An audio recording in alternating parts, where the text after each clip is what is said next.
Good evening! Ngayon mag-unbox tayo ng in-order ko na plants coming from Howard Siya, Manila. So titingnan natin kung ano ba to. Excited na akong buksan tong plant mail ko galing sa Howard Siya, Manila. Bali yung mga Howard Siya na ito is variegated. Galing sa ibang bansa. Yan. Daming kakapilan. Ito yung isa. Dalawa yung in-order ko. Yan. So, ito yung isa. Napakaliit. Ang cute naman ito. Ito siya. Napaka-cute niya. OMG. Variegated. So, yung ganito kaliit, nasa 650 siya. Ayan, variegated na siya. Hoping na mapalaki ko ito. Ang cute niya. Pero Magkano binayad mo? 650 pesos. Ayan, yung ganyang kaliit. Parang mas malaki lang siya ng kunti ng 10 peso coin. Ayan. So, Mahal.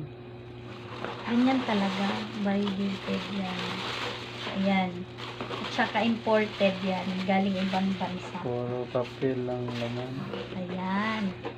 Walang Ito tataba. naman medyo malaki-laki. Tignan nga natin. Baka ganyan din siya kaliit.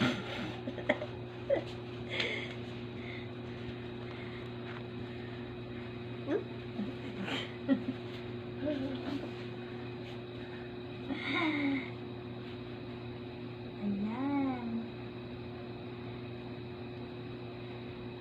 Medyo malaki siya, variegated din. Gosh, may pupul yung ano niya. So, papahingahin ko lang siya ng konti. Then tomorrow, ireripat ko na ito. Kasi parang dehydrated na yung plants. Kailangan ng ilagay sa pot. Okay naman, malinis naman yung roots niya. Need lang na yan. So, ngayon, alamin ko kung anong pangalan nito. Anong ang pangalan nito? Howard Siya, Manila.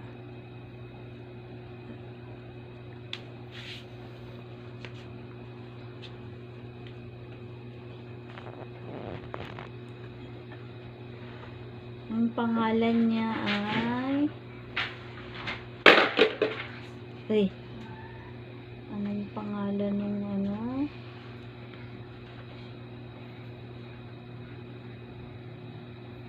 Yung isa ito Simbi variegated. Ito naman OB variegated. Parang B for Miss variegated. Ang hirap naman i-pronounce yung pangalan. Wait, ayusin ko pag-pronounce yung pangalan. Pati pangalan niya imported.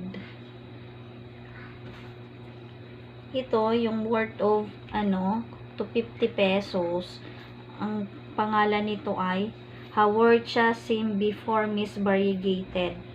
Ayan. So, try natin magtanim ng Howard Siya na variegated. Hoping na mabuhay ko ito. This one naman yung napaka-cute. Obtusa variegated. Ayan. Worth of 650 pesos. Ang cute naman niya.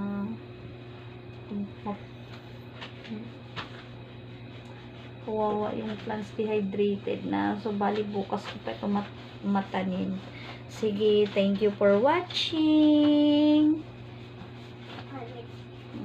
Unboxing my plant mail galing sa Howard Siya, Manila.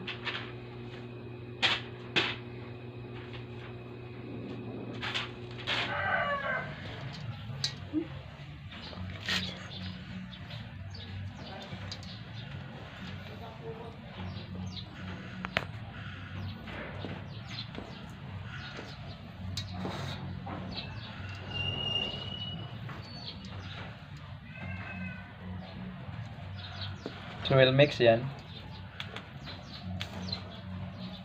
Ito yung medium soil na gagamitin natin sa pagtatanim ng haworthia.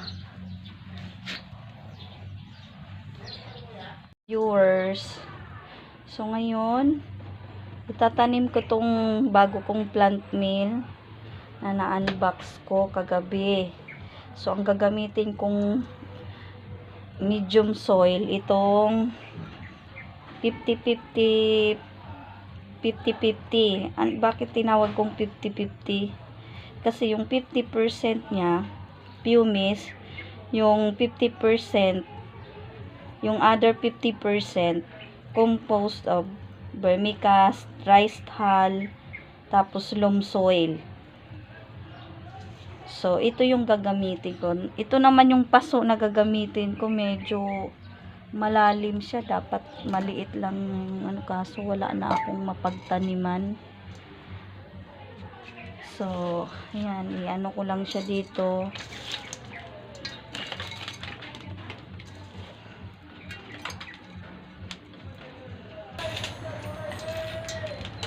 Ang liit niya, kaso kasya medyo na kasi ito, dehydrated na. Imported to, galing ibang bansa daw. So matagal sa box kaya na dehydrate. So ang gagawin ko, ang haworthia kasi mahilig to sa water. Ang gagawin ko, after 3 days pwede ko na tong diligan. Ayan, dito ko lang siya ilagay. Ayan.